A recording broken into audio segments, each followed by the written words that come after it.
bringing to you today a non-spoiler review of Lee Cronin's The Mummy. This film is written and directed by Lee Cronin, who previously worked on Evil Dead Rise. Does Cronin earn the distinction of having his name above the title, Lee Cronin's The Mummy, sort of like John Carpenter's Halloween, right?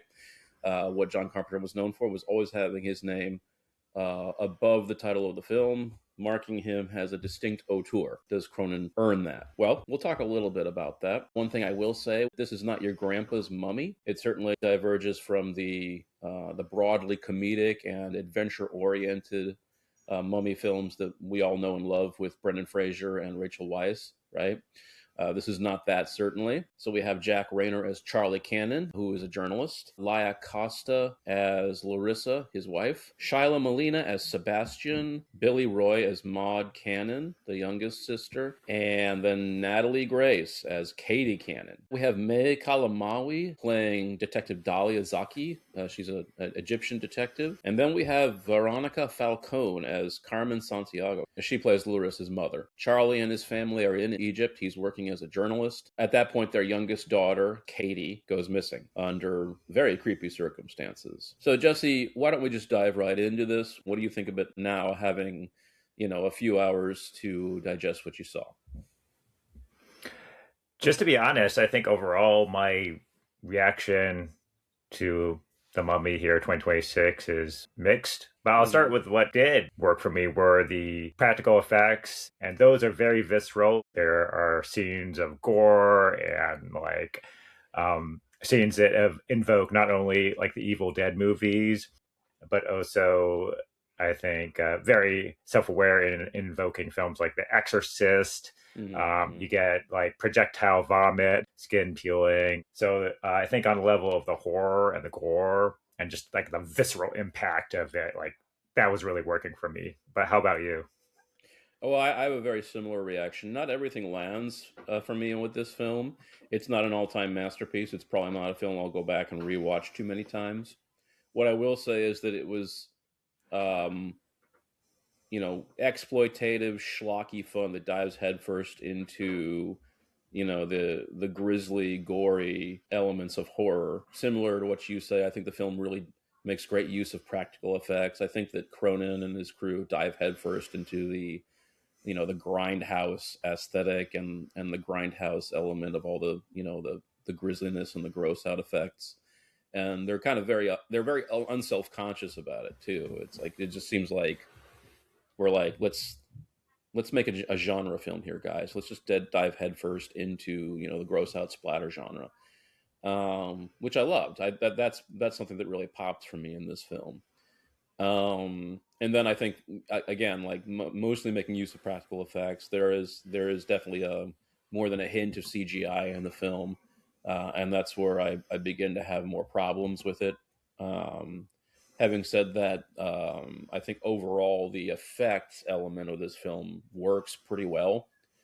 And it's a film that, to the extent that the film succeeds at all, I think it's because they're not trying to break the mold and do anything particularly new or innovative.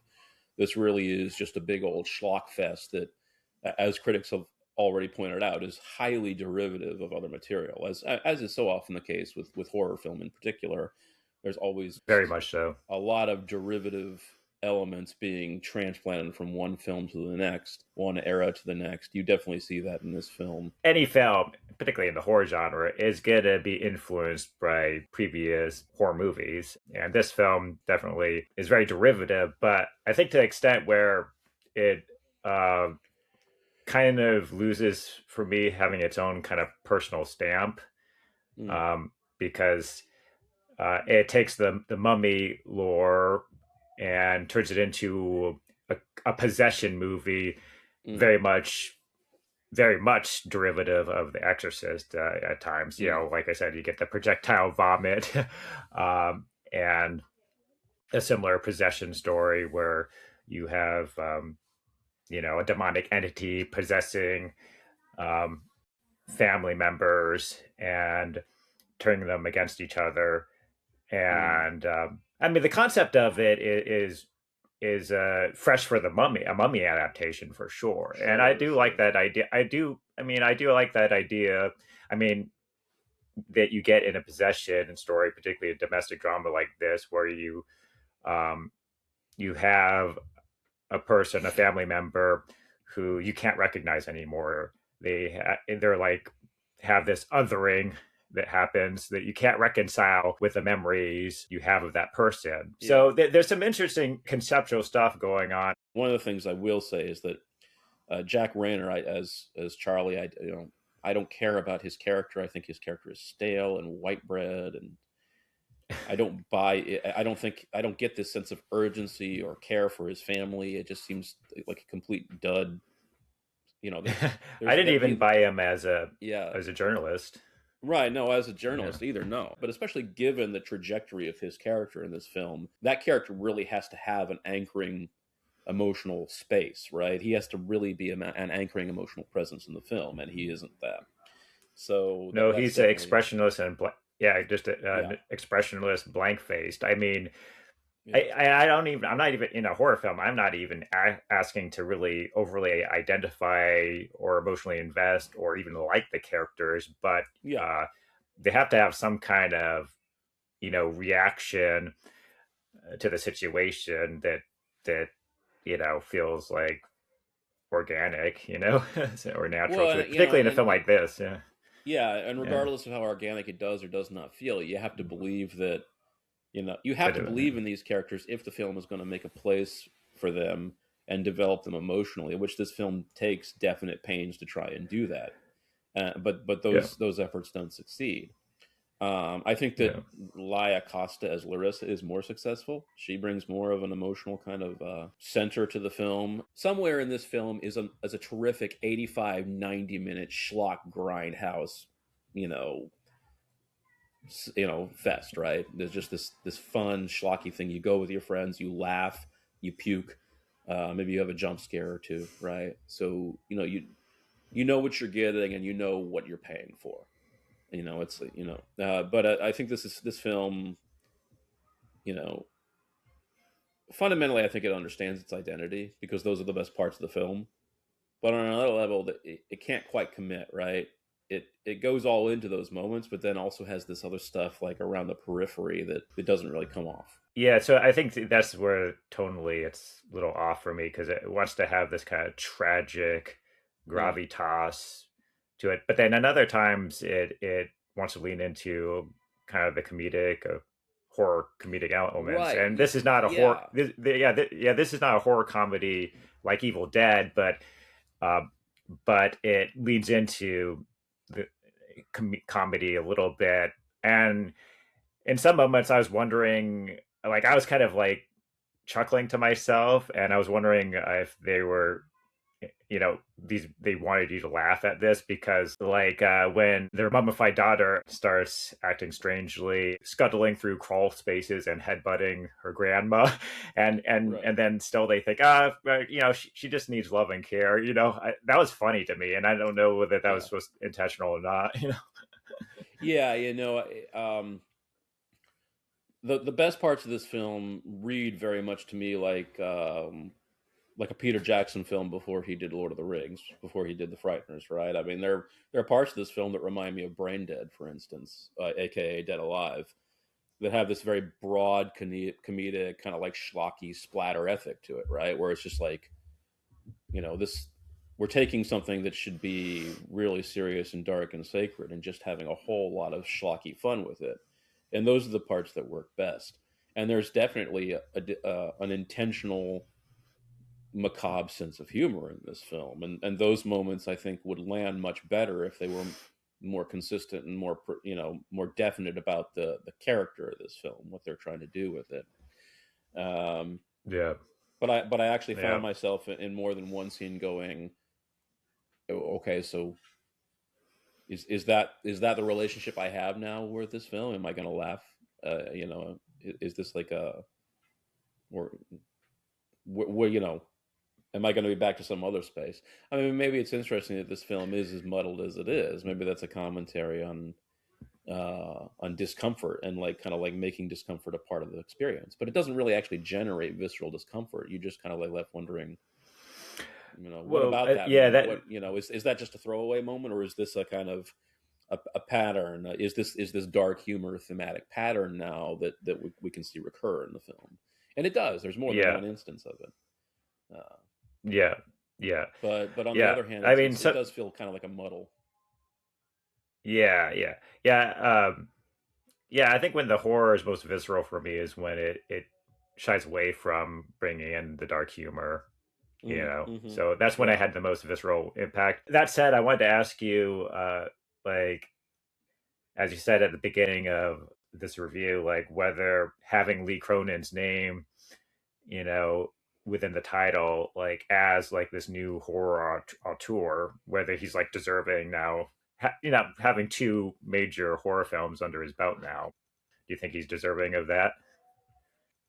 I mean, I guess time will tell. So far, right? I think I like the conceit of it, right? Right. So Yeah. yeah, I mean, the frame of reference for this is John Carpenter. I think of Lee Cronin's The Mummy. He's like, oh, this is like John Carpenter. John Carpenter's The Thing, right? John Right. Carpenter's In the Mouth of Madness.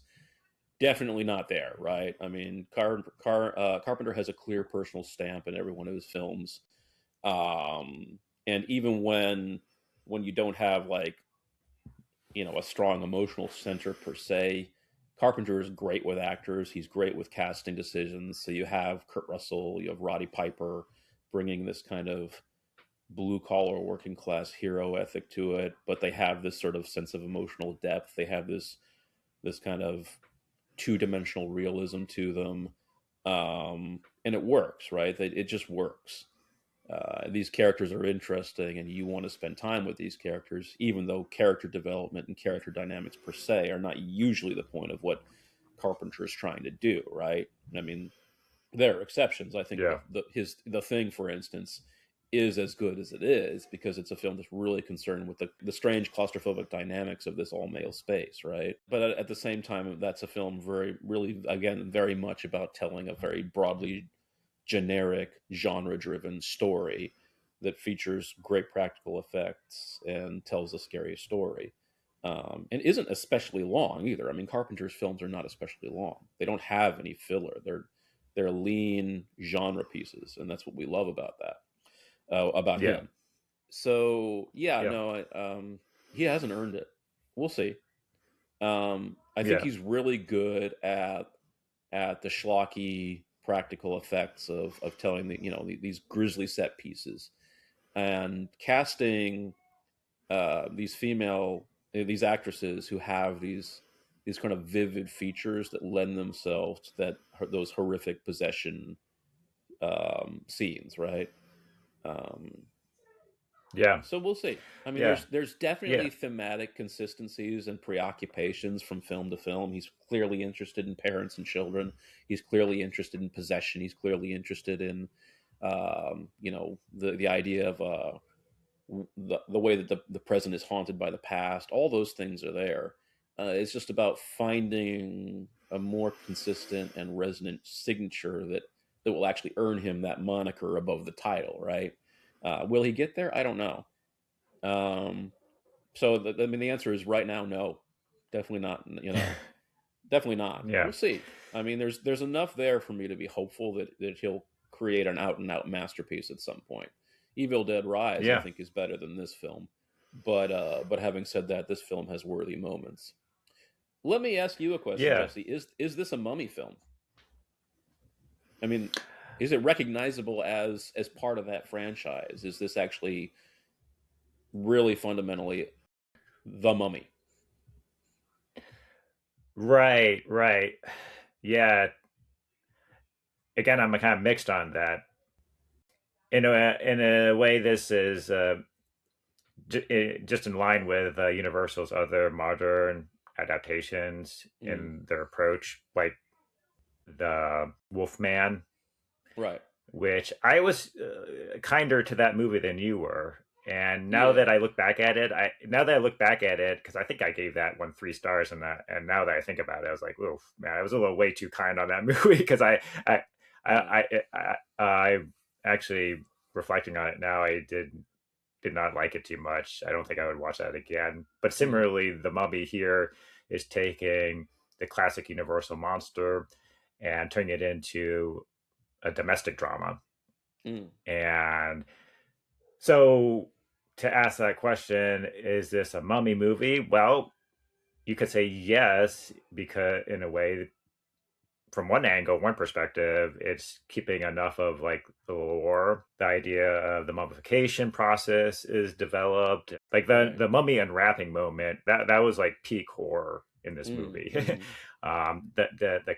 Conceptually, it was great, and it was visceral, it was ugly, and I was all into it. So that really worked for me in terms of like the Mm, lore building. But then a lot of the lore here too is very much this lifted from outside of like the mummy, the right. mummy lore itself, lifted from the Exorcist, Right. lifted from Evil Dead. So another perspective, you could say, well, this movie you could strip all of the mummy elements away, and they would be quite secondary, you know, um, Yeah. to like the meat of this movie, which is at heart a possession movie. Um, but That's what I thematically, would say. Yeah. yeah. So I feel like a lot of the lore here is, you know, lacks a little bit of depth too. It feels a little bit surface level, like you could take it or leave it. Hmm. Um, and and two, if it very much reminded me of like The Exorcist again. Like a lot, like I would say the one film that I kept thinking about watching this was The Exorcist. Like Yeah. even like Right. Pazuzu, the Mesopotamian demon in The Exorcist. They have a similar setup here. And I was like, okay, yeah, you're just kind of revamping that for this one. Um, so yeah, again, some elements of the lore and the horror um, were great. Like I said, like the unwrapping, Hmm. but then other times, like most of the other stuff here just felt flat or derivative, of other films, and just made me think of other films. So, like you said, it just lacked a personal stamp overall. So, Mm. um, yeah, I mean that's one of my major criticisms of it. Yeah, Yeah, me too. I don't think it's a mummy film. I think it's a demonic possession film. I think you nailed it in the commentary. I mean, the two major frames of reference for this film are The Exorcist and Cronin's Evil Dead Rise. I mean, the parts of this film that work best are the parts that feel exactly like another sequel in that franchise. It feels like another entry in the Evil Dead franchise, it could not a be. Yeah, not a new entry in the Mummy franchise. It doesn't feel like the Mummy at all to me, even though it has the trappings. It has the Egyptian space. It has the idea of an ancient curse, and it has the idea of mummification. But again, I think the film can't figure out whether or not it's trying to do something new or just mining successful territory and trying to do that in a way that doesn't feel purely derivative, and it doesn't quite get there. I guess the era of computer generated animals is here to stay, because we get them in this film too. And I guess at this point, CGIing animals is cheaper and more practical than actually having real animals in your film. It obviously, having real animals in your film raises issues that just being able to CGI them doesn't.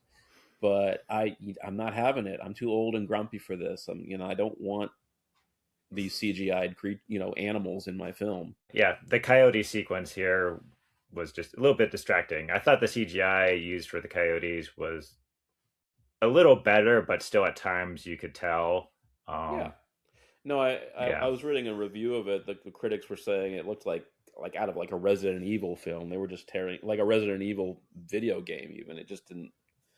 Yeah. yeah. When they were standing still, it was a little better, but once they started moving, it was like, Right. okay, yeah, Yeah. yeah, these are CGI. Yeah, Yeah. So there's that. Yeah, that's a minor. That's just a grumpy old man gripe, right? I mean, that doesn't really, you know. But like the more fundamental issues are the ones we've been talking about. The film is too long. It has too many elements that don't work. And I fundamentally don't think it's a mummy film. It's a demonic possession film that uses the mummy label to create a sense of intrigue and interest, right? Oh, it's like a new major entry in the Universal monster, you know. But it's not that. It's a demonic possession narrative. That's what it fundamentally is. yeah, Um, I would agree and with that that. and that's a gripe because that's not how they present the film. If you're going to present it as the Mummy, you don't need to have Emotep. You don't need to have a gauze wrapped monster. You don't need those elements, but you do need to tie it some way into that property in a way that feels more natural and more earned than this film does, in my opinion. Yeah. Yeah. Yeah. So that said, are you ready to give your final rating? Yeah. Talking it over with you, I think I'm gonna give this film 2.5 stars. Out of It's five verging, stars?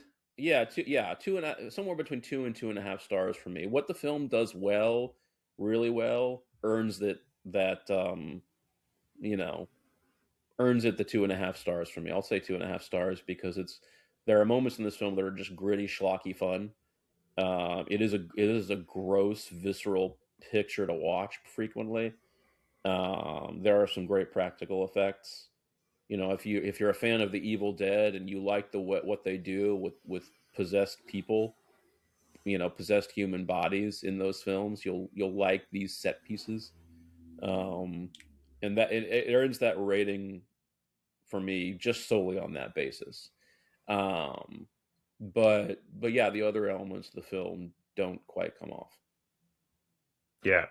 I'm right there with you. I'd give this one 2.5 stars for the same reasons. The visceral horror and practical effects Mm. were very good. And Lee Cronin has a talent for staging a kill scene, Mm-hmm. and doing it well. And, the editing is pretty good as well in those scenes. But yeah, everything else just fell flat for me. Was just not Mm. memorable. Yeah, It's not something I would come back to. Yeah. yeah. The film So is too long. Yeah, it is. there's too It is. long. There's a Yeah. lot of filler in this film that you have to get through, Yeah. waiting for. It's kind of like an opera, right? You're just waiting through the tedium, waiting to get to the aria. The aria in this Yeah. film is great, but you got to wade through quite a bit to actually finally get to that. I guess those are our thoughts on Lee Cronin's The Yeah, Mummy. I think it's this film. Like I said, there's worse ways to spend a Friday night, and the gristle effect, the grisly, gritty effects look great on the big screen. So that is a reason to go see it in the theater. Um, but yeah, if you're going expecting to see a mummy film, I'm here to tell you, I don't think this is a mummy film. It's a demonic possession narrative. If you like that, go see it. If you're not a fan of demonic possession narratives, if you don't like the Evil Dead films, for instance, miss this one because that's essentially what it is. This is another entry in the Evil Dead franchise. It is not an entry in the Mummy franchise, in my opinion. Okay. So Yeah. that's our review, our non-spoiler review of Lee Cronin's The Mummy. More to come from us as usual. Please like and subscribe. Have a good day.